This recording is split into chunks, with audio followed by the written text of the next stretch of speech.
Mon invité ce matin dans Les Échos est président de Rakuten France, anciennement connu sous le nom de Price Minister, et vice-président de France Digital. Bonjour Olivier Mathieu. Bonjour. L'URSSAF, c'est votre ami?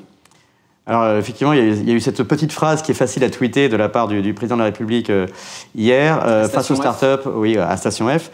Et je pense qu'il y avait un message en fait assez simple à comprendre et que je trouve en l'occurrence relativement juste, c'est qu'on se plaint beaucoup des charges sociales et c'est une des excuses et elle est réelle. On voit qu'effectivement le taux de prélèvements sociaux est plus important en France que dans certains de nos voisins européens. Pour autant, il y avait une phrase, une vérité qui est derrière, que l'URSSAF, c'est également l'État-providence, et donc qui soutient finalement globalement un certain nombre de coûts que n'ont pas apporté les entreprises quand il s'agit d'avoir les questions des retraites, les questions des départs maladie, des congés maladie, etc. Et donc tout ça, dans beaucoup d'autres pays, ça doit être pris en charge par des privés, des mutuelles ou des entreprises qui finalement prennent le relais. L'URSSAF, c'est aussi un moyen quand même de soutenir cet effort-là. Donc moi, je crois quand même plutôt profondément qu'il faut qu'on arrive à défendre l'État-providence, y compris dans un marché où on est face aux Américains et aux Chinois, qui sont beaucoup plus agressifs que nous. Cette phrase à Station F survient un peu plus d'un an, on va dire. La première phrase qui avait fait beaucoup de bruit d'Emmanuel Macron à Station F, donc ce grand incubateur fondé par Xavier Niel, c'était là où il avait dit qu'une gare, c'est là où on croise les gens, ceux qui réussissent et ceux qui ne sont rien. Voilà, c'était sa phrase.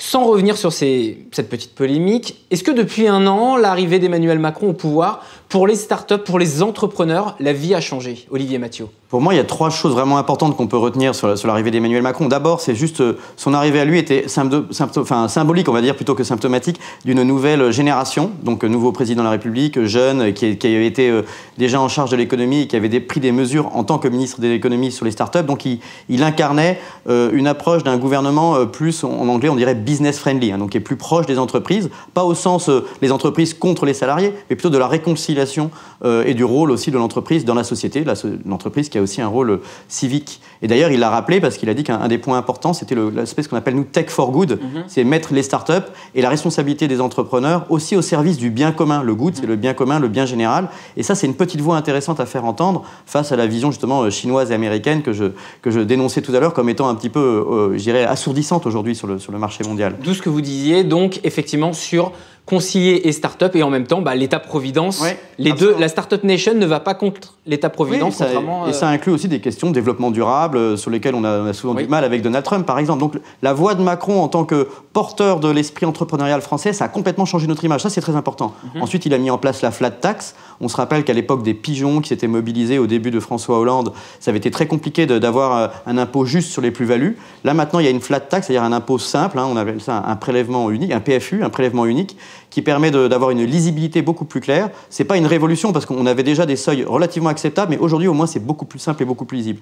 Enfin, il a aussi quand même supprimé l'ISF, c'est des mesures qu'on peut saluer parce que moi j'ai rien contre l'ISF, on avait quand même constaté d'un point de vue très pragmatique que c'était un impôt complètement inefficace. Là maintenant, ça peut inciter des gens qui ont un peu de fortune à rester en France et on voit maintenant des retours, on voit effectivement des millionnaires qui reviennent en France. On les observe à travers ce digital, des entrepreneurs qui disent maintenant je vais recréer ma boîte en France, il n'y a plus ce risque de l'ISF et du coup ils peuvent réinvestir dans les startups françaises et donc créer des emplois en France. Dernière question sur Emmanuel Macron, Olivier Mathieu.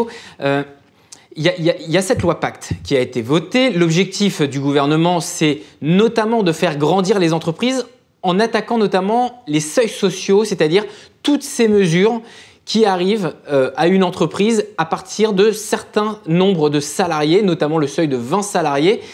Aujourd'hui, la loi Pacte, pour une entreprise comme vous avez créé Price Minister, qui s'appelle aujourd'hui Rakuten, est-ce que ça aurait changé votre vie justement que le seuil de 20 salariés soit plus facile à franchir? Et est-ce que la loi est à la hauteur des enjeux, Olivier Mathieu? Sur la loi Pacte, en général, c'est la loi qui est portée par Bruno Le Maire. C'est une loi qui a plus de 100 amendements, articles, etc. Donc c'est une loi très compliquée, elle prend plein de choses en compte. Et elle ne concerne pas spécifiquement les startups. Donc au titre de France Digital, je peux vous dire qu'il n'y a pas finalement grand-chose qui révolutionne la vie des startups à l'intérieur de la loi Pacte. C'est très large. Mais ça porte l'ensemble des entreprises. Les privatisations, le bitcoin, etc. Par effet de ricochet, ça va jouer aussi en partie sur les startups. Mais c'est vrai qu'on a raison de souligner, je pense, en particulier cette question des effets de seuil. C'est ce qu'on appelle parfois des plafonds de verre quand on décrit la croissance des entreprises. On a énormément d'entreprises qui sont bloquées par les effets de seuil qui sont proposés par les lois sociales, qui nous mettent par exemple le seuil à 20 salariés, à 50 salariés, où il y a plein de mesures administratives qui s'appliquent une fois qu'on a franchi ce seuil et qui empêchent les entrepreneurs de croître rapidement. Et vous l'avez vécu, vous ? Alors, oui, je l'ai vécu et j'investis dans beaucoup de startups en tant que business angel. Le seuil des 20 salariés est assez symbolique, celui des 50 également, parce que c'est des moments où, en fait, une startup, la définition, c'est une société en hyper-croissance. Donc, ces seuils, c'est des plafonds de verre auxquels on peut se taper. Et quand on se tape sur un plafond de verre, ça peut faire très, très mal à la tête, parce que d'un seul coup, on vous applique des dizaines de nouvelles mesures et forcément, l'entrepreneur n'est pas forcément qualifié pour se dire, là, je suis passé de 19 à 20 salariés. C'est juste un salarié de plus. Et d'un seul coup, il y avait cette espèce de marteau sur la tête où il fallait se conformer. Et la loi Pacte, elle est à la hauteur, alors justement la loi Pacte, elle permet d'éliminer le seuil des 20 salariés, c'est déjà très important, et puis après de lisser aussi la mise en conformité. C'est-à-dire qu'au lieu de se dire du jour au lendemain, si je passe de 49 à 50 salariés, j'ai plus le choix, je dois me mettre toutes les mesures en place à l'intérieur de mon entreprise. Aujourd'hui, non, je peux avoir 5 ans pour me mettre en conformité, ce qui permet quand même aux entrepreneurs de ne pas être du mauvais côté de la ligne jaune ou de ne pas se mettre en situation illégale et inconfortable. Bien, Olivier Mathieu, on va parler cette fois-ci de Rakuten, donc la marketplace, anciennement connue sous le nom de Price Ministère. Avec une question sur les prochaines évolutions à venir, c'est vous qui allez me dire. On a vu en janvier Rakuten et Walmart, le géant américain de la grande distribution, nouer un partenariat dans l'alimentaire afin de contrer la toute-puissance d'Amazon. En France, chez Rakuten, réfléchissez-vous également à des partenariats avec des distributeurs, notamment dans l'alimentation ? Mais un des grands pans d'innovation aujourd'hui du e-commerce, c'est la convergence entre le online, donc le commerce connecté, et le offline, qui sont les magasins physiques. Et donc on appelle ça dans notre jargon O2O, online to offline. Et où on l'appelle aussi parfois click and collect, c'est-à-dire que ça commence en clic sur un écran et ça finit en collect, on va chercher le produit dans le magasin.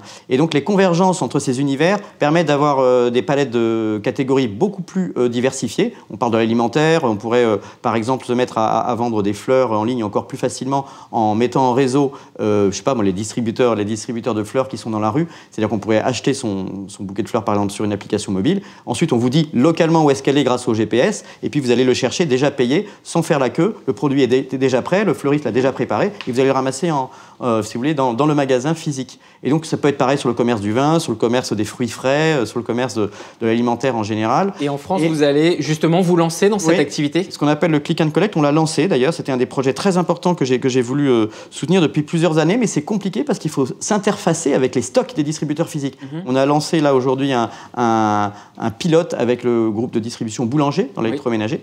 Et donc c'est vrai que c'est déjà parti très très vite parce qu'ils ont un énorme catalogue et c'est très intéressant parce qu'ils ne nous voient plus comme un concurrent, on n'est plus le site internet qui enlève ou qui vide les magasins. Au contraire, on leur renvoie du trafic dans les magasins avec des achats déjà commandés en ligne. Donc en fait, quand ils reçoivent, si vous voulez, un visiteur qui vient dans le magasin et qui a été renvoyé par Rakuten, il a déjà payé. Donc c'est en fait très efficace pour leur taux de transformation à l'intérieur du magasin, il vient juste chercher le produit. Et vous avez des discussions avec des distributeurs alimentaires en France, c'est-à-dire par exemple pour que, les noms sont donnés au hasard, mais par exemple Carrefour ou d'autres acteurs ouvrent une boutique sur Rakuten, une boutique en ligne.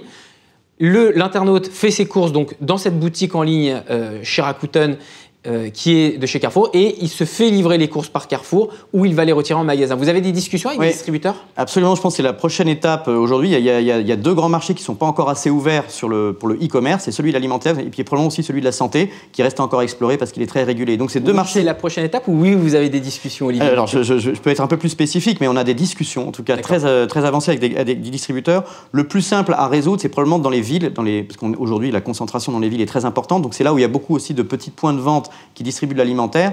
Et donc, on a une question qui est celle de la livraison du dernier kilomètre, qui a déjà été organisée et structurée. Il y a beaucoup maintenant de réseaux de livreurs qui vont chercher le produit en magasin et qui peuvent l'amener à domicile de manière beaucoup plus structurée, simple et économique. Parce qu'il faut que ce soit viable, en fait, le commerce alimentaire. Ça coûte relativement cher. Les premières expériences auxquelles on avait assisté il y a quelques années n'étaient pas rentables parce qu'évidemment, quand il s'agit de livrer de l'alimentaire, il y a souvent des marges assez faibles, des gros volumes, des poids lourds, par exemple les bouteilles d'eau minérale, etc. Tout ça, ça coûte cher. Il faut les monter dans les étages. Donc, il faut revisiter un petit peu ce modèle économique qui comprend aussi cette fameuse livraison du dernier kilomètre. Et maintenant que les réseaux existent, on est en train effectivement d'essayer de mettre en place des solutions comme ça. Merci Olivier Mathieu d'avoir été mon invité ce matin dans Les Échos. Je rappelle, président de Rakuten en France et vice-président de France Digital.